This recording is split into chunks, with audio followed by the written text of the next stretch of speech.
hope you're doing well and welcome to Horn Broadcasting Channel. My name is Mtalam Kosia. So today we are going to talk about the South Sudan Civil War and how the world's youngest nation became a regional crisis. Now, let's begin. Now, we are talking about a nation born in hope and consumed by conflict.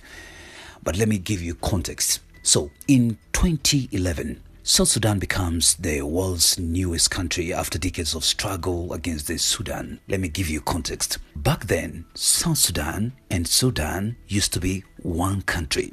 So the northern part of it is what's called Sudan today, and the southern part of it is what's called South Sudan today. Millions actually celebrated independence with hope and believing that, the long years of war were finally over because, you have got a new country. Now you feel the war is over. Barely 2 years later, now the country again collapsed into a brutal civil war. What began as a political rivalry between Kir and former Vice President Riek Machar now exploded into an ethnic violence. We have something called economic, collapse, humanitarian disaster, and eventually a regional geopolitical crisis. And when you have such a kind of thing, it means it affects the whole of, Horn of Africa and East Africa. So that's what actually what happened. I want also to give you context again. South Sudan right now again remains as very fragile. Now, in terms of now we have armed militias still exist. We have got peace agreements remains very shaky. We have got millions of people. We are talking humans. People have been misplaced from their homes. There is oil revenues continue to fuel political competition. There is also an aspect of foreign powers and maybe neighboring states continue to, influence the conflicts. That's allegedly, because that's something that you need to really have a more detailed understanding of what is happening there. Because I do say each and every day, every country has got its unique dynamics. So how you approach a certain issue in a certain given country, it is uniquely given to that given country. I want us now to go and, just understand the roots of the conflict. What is this? What is the root of this conflict? So we go back to the history, that is colonial history and the north-south side divide. So now to understand South Sudan's crisis, we must, go back more than a century. So during the British colonial rule, Sudan was administered in a way that, it deepened divisions. So we've got the northern Sudan, which became more Arabized or Islamic, right? Then we've got the southern Sudan, which remained largely African, Christian, and also traditionalist. The two regions developed separately economically, we are talking about culturally, and we are talking about politically. When Sudan gained independence, that is in 1956, and many Southerners feared, domination by the North. That fear actually triggered decades of rebellion. So we go to the first Sudanese civil war, that is in 1955 and to 1972. So even before Sudan officially became independent, tensions had already erupted. So Southern rebels fought the Khartoum government, demanding that there should be autonomy, there should be equality, at the same time protection from marginalization. The war lasted around 17 years and killed hundreds of thousands of people, man. So it ended up with, Addis Ababa Agreement, that is in 1972, which gave birth to the South Limited Autonomy. Now, but this peace, take note, this peace did not or will not last. Now, we come again now. Listen to this. We go to the Second Sudanese Civil War, that is of 1983 and 2005. So, in 1983, the Sudanese government under the Jaffa Nimeiri imposed Islamic Sharia law across Sudan and also reduced Southern autonomy. So, this actually reignited rebellion because a new rebel movement just emerged. When people see that maybe this is not going to work with us, it just emerges. So Those are Sudanese People's Liberation Movement, that is SPLM. If you've followed about the South Sudanese politics, you've heard something about SPLM. So, and this was led by none other than John Garang. This war became one of the Africa's deadliest conflicts. If you have ever heard of deadliest conflicts, then this is the best explainer of what conflict is all about. We are talking about 2 million people dead. 2 million people dead. So we're talking about millions of people misplaced. We are talking about entire communities being destroyed. If you've ever been in East Africa, you realize there is a little bit of it, of, South Sudanese in every country in East Africa. When you go to Ethiopia, you're going to find them. When you go to Kenya, you're going to find them. When you go to Uganda, you're going to find them. So that is what happened.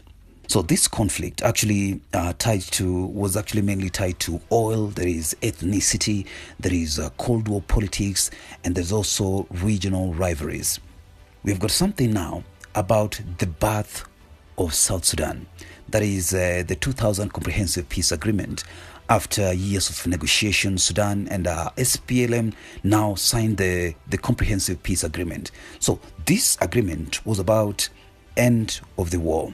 Basically, it ended the war, then gave birth to the South Autonomy and also promised of a referendum for independence. But that did not last. Tragedy struck sooner after, that is in 2005. Now, John Garang died in a helicopter crash. He was actually coming from Uganda. His death actually changed the future of South Sudan drastically. Many analysts believe that Garang had political influence and vision to maybe hold the movement together.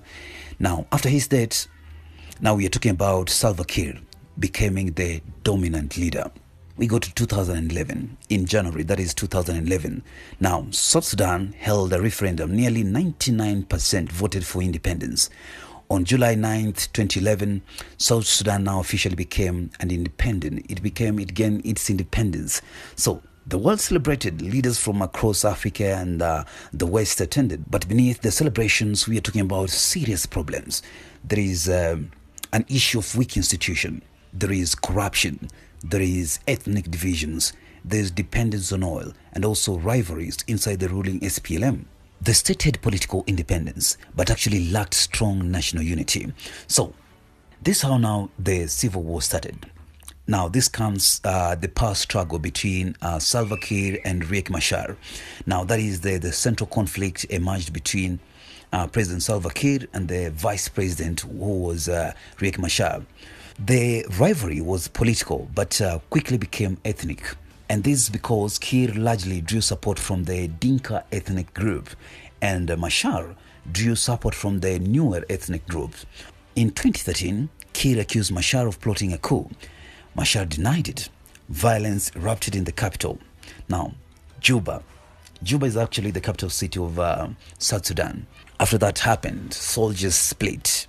Ethnic killings began. Communities just, turned against each other, and the country just descended into civil war. I want to explain to you why the war became so brutal. We are talking about ethnic violence. So the war quickly transformed into ethnic revenge killings. Massacres occurred across the country. Entire villages were being burned, civilians being targeted because of their ethnicity.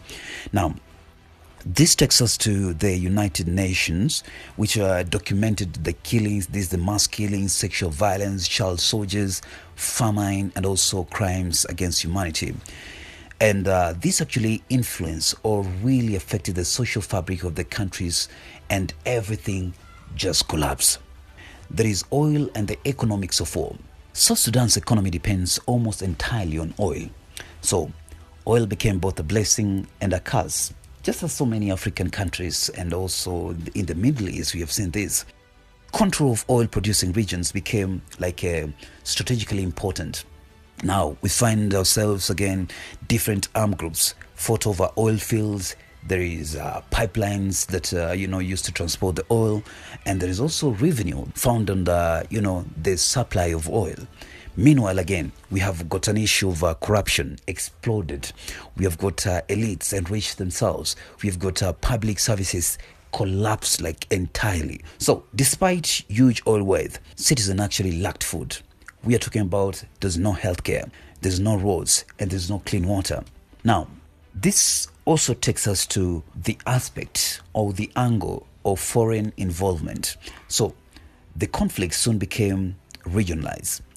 We are talking about different countries took sides based on security interests. We are talking about economic interests and also political alliances. Now, this brings us to Uganda. Now, Uganda deployed supporting Salva Kiir's government. Now, Sudan had also interest to oil transit pipelines.